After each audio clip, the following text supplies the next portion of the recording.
boxing. Welcome back to Boxing on the Edge. I hope everyone's doing okay. We just had some great news for boxing fans. George Kambosos Jr. will take on Devin the Dream Haney in the undisputed lightweight fight in Australia on June 5th. This is a great fight. There was a lot of back and forth with Lomachenko and obviously Devin Haney, and talks seemed to break down and then pick back up and break down. Now they're here. The fight's been signed. It's June 5th. I cannot wait. It's a fantastic fight. So let's talk about it. So the fight is in Australia, like I said. So straight away, I thought to myself, wow, Devin Haney's 23. Big him up for taking this risk, and it is a risk, which a lot of boxers today in today's climate don't appear to really want to do that, or take unifications or cross the street, stuff like that. Devin Haney is willing and able to do that, and he's 23. Not that young, but to go into the Lions Den. I'm not sure if his dad's going to be there with him due to this medical procedure that Australia requires, which we'll get into in another day. But I'm pretty sure that it's going to be Ben Davison. And for anybody still doubting Ben Davison, any haters out there that are just bashing on this guy, who's a fantastic trainer, he's a good trainer. He wouldn't be where he is, and he wouldn't have the job like this if it wasn't approved by people who've been around the Mayweathers for a long time that groomed Haney. So, let's just give him a break, all right? But he's got the duty. And big up Devin Haney for taking this fight. Boxing's there's some risks involved if you want to be great and if you want to make your name, and he's trying to do that. Yeah, he's probably getting paid handsomely, and if he puts up a good performance and doesn't get the win, because he's going to be in Australia, so let's be honest, he's going to have to do more than a little bit to edge out a win out there. I mean, I'll get into a little bit of the fight details and break it down a little bit, because I want to watch a bit more tape of Kambosos, because I haven't watched that much of him, if I'm honest. But from what I've seen of him and Devin Haney, this is going to be a very high skill technical fight with probably some patches of violence in there too from Kambosos, because he is a little terror, isn't he? He's a fierce dude. He's a fierce man, and he wants to be great too. They both appear to want to be great. And Kambosos, after winning that fight against Lopez, when he put him down in the first round, got dropped later on, he was hurt badly. He's a warrior. I mean, his parents are from Sparta, Greece, so it must run through the blood. So look, he straight away was right back in the gym, and that is the sign of a serious fighter that wants to do great things in the sport. And not only that, you're taking on, a champion straight away. I mean, how many champions in this current boxing climate don't fight other champions?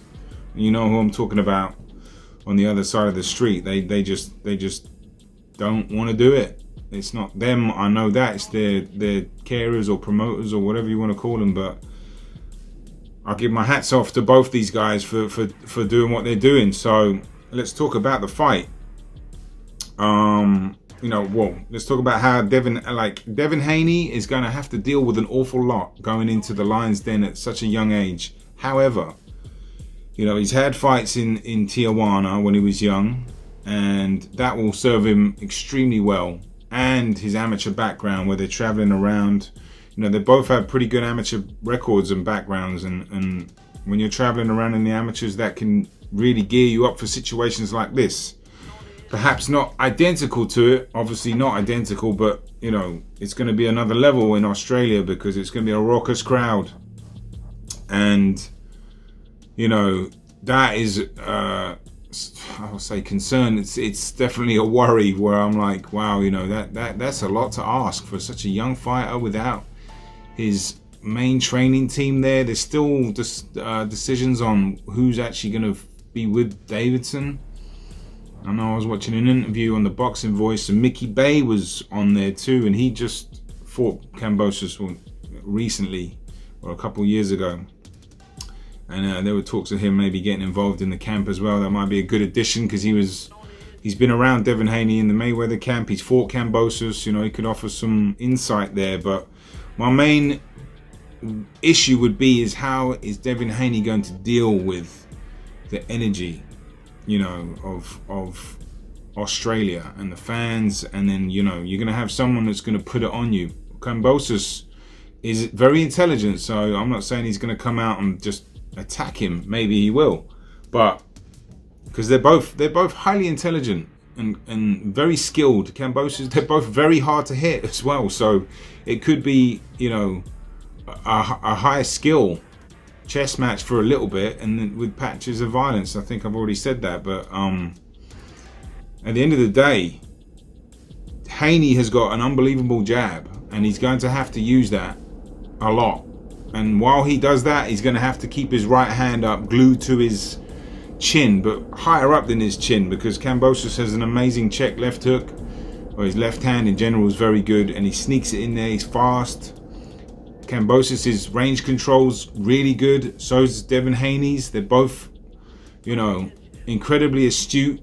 They have a high level, both of them, IQ. So it's a great matchup. You know, it's going to be very intriguing to see, you know, who's winning these rounds. There's probably going to be a lot of close rounds if it's going to be a chess match, and who are those rounds going to go to?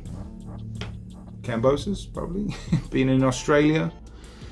It's just the way it is, you know. It's one of those, it's just boxing, you know. Like, if you know that, knowing that, you have to do more. You know, I'll go back to the Catchall fight, and I spoke about this post-fight. I was like, you got to do more in the end. I didn't really touch on the fact it was his, you know, from away from home, but that adds to it. It's like, if you're away from home, you're going into the away, you have to do more.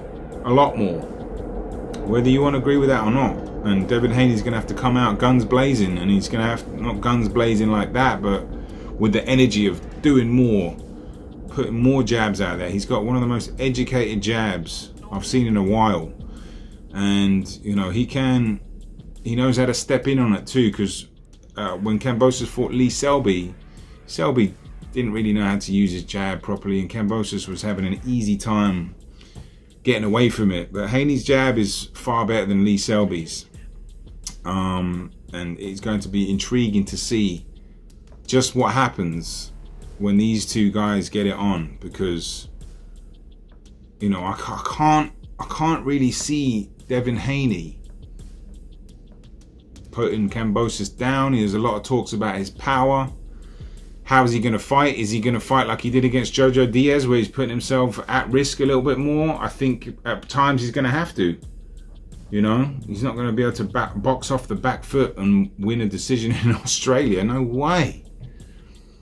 But at the same time, you know, like he's got to be calculated with it, and he's going to have to fight in patches and be smart. And Kambosos is going to do what he normally does and be extremely intelligent, and he can fight off the back foot, he can fight going forward. He's very clever, like I said. He's crafty, he's sneaky, he's fast, and he is aggressive when he needs to be. And he's you know, one thing about Haney is he doesn't quite have his man strength yet.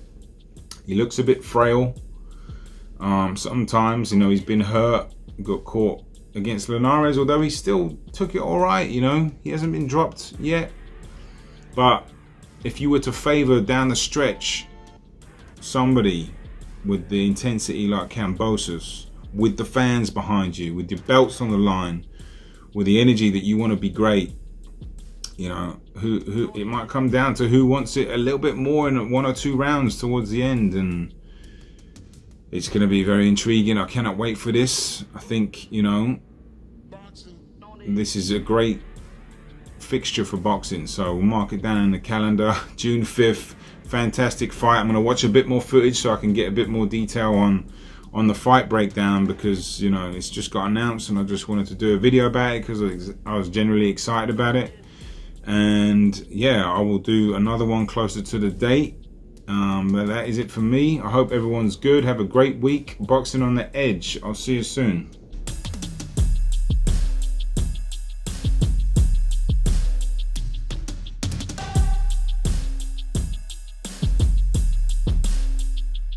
On the